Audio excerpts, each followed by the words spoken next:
इस बार मुझको पूरा भरोसा है कि इस पंचवर्षीय में डंगाली बाजार ढाला पर ओवरब्रिज बनना तय है। तो आपके पूरे किए गए कामों पर आपको बधाई भी दूं और अधूरे कामों पर आपसे सवाल भी कर पाऊं। हम आपको बताएं कि 2010 से 15 में हुआ।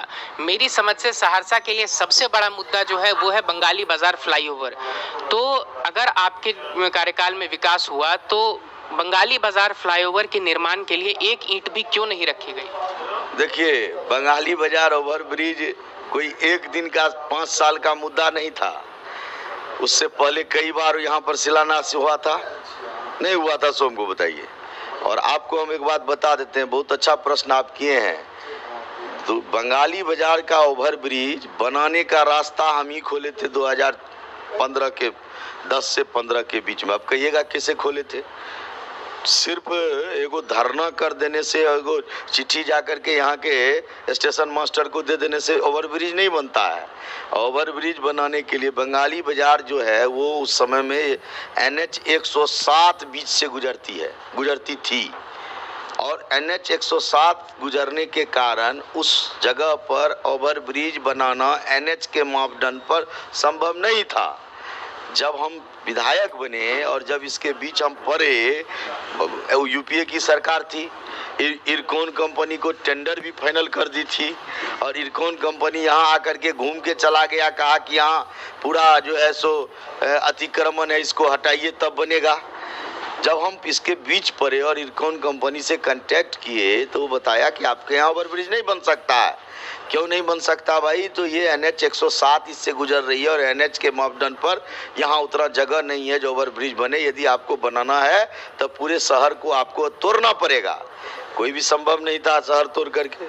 आपको जानकारी होनी चाहिए। तत्क्षण हम जा करके विधानसभा में इस मामले को रखते हुए माननीय नंद किशोर यादव जी पथ निर्माण मंत्री थे, उनके द्वारा इस बीच NH 107 का बाईपास पास कराए।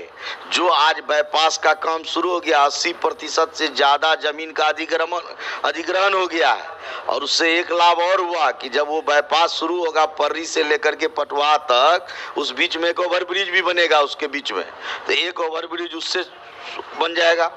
और जब बाईपास से ये जब NH 107 से बाहर निकल गया सर, तो इसके बाद अब इसका DPR बनना शुरू हुआ और बीच के कालखंड के जो जनप्रतिनिधि थे उनको इस सब से कोई मतलब नहीं था, जिसका कारण आप समझ सकते हैं कि वो जो है सो उनको अपना पार्टी ही उनको अपना टिकट नहीं दिया। तो इसीलिए अब उसका स्वर्णिम समय आया है। हम जब यहाँ से चुनाव, यहाँ की जनता हमको आशीर्वाद दे के भेजेगी। मेरा जो अधूरा किया हुआ काम है, जहाँ तक ला करके उसको छोड़े थे, उसको पूरा करके इस बार हमको पूरा भरोसा है कि इस पंचवर्षीय में डंगाली बाजार ढाला पर ओवरब्रिज बनना तय है। ये एक आखिरी सवाल मेरा कि अगर आप इस बार विधायक के तौर पर चुन के आए तो पहले वर्ष में आप कौन से काम करने जा रहे हैं? क्योंकि मैं ये सवाल इसलिए पूछ रहा हूँ क्योंकि आप लगातार क्षेत्र में घूम रहे हैं, लोगों से बातचीत कर रहे हैं, उनकी समस्या सुन रहे हैं, तो आपको इस बात का अंदाजा होगा कि किन मुद्दों पर सबसे पहले काम करने की ज़रूरत है। तो आप मुझे मोटा मोटी पहले वर्ष का रोड मैप दें ताकि मैं अगले वर्ष जब आपका थोड़ा समय लूँ तो आपके पूरे किए गए कामों पर आपको बधाई भी दूँ और अधूरे कामों पर आपसे सवाल भी कर पाऊँ। हम आपको बताएं कि 2010 से 15 में जितना भी हम अपना रोड मैप खींचे थे, कई ऐसे मुद्दे थे। अब ड्रेनेज की बात आप करते हैं, आज सहरसा में ड्रेनेज आया। ड्रेनेज को लाने में हम कितना मेहनत किए थे। अमृत योजना से उसमें पैसा आया और हम बुडको से उसका DPR बनवाए जा करके। यहाँ पर आदरणीय प्रेम कुमार जी नगर विकास मंत्री थे, उन्हीं का यह ड्रेनेज पास कराया हुआ है। लेकिन उसको जिस प्रकार से पूरे शहर में होना चाहिए नहीं हो सका। तो फिर हम लोग जब हम विधायक बनेंगे, जनता आशीर्वाद देगी, तो जो भी काम पीछे छूट गया इस 15 से 20 के बीच जनप्रतिनिधि के अकर्मण्यता के कारण, जो भी काम नहीं शुरू हो सका या शुरू किया हुआ काम जहां आके रुका हुआ है, उस काम को शुरू करना प्रयास शुरू करेंगे और 1 साल में आपको दिखाई देने लगेगा कि हम क्या किए हैं।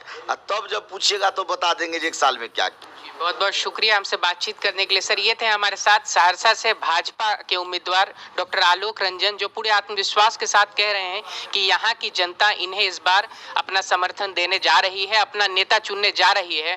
और आने वाले कुछ ही वर्षों में सहरसा का जो बड़ा मुद्दा रहा है बंगाली बाजार फ्लाईओवर का, वो अगले चुनाव में नजर नहीं आएगा, क्योंकि तब तक सहरसा में फ्लाईओवर बनकर तैयार हो चुका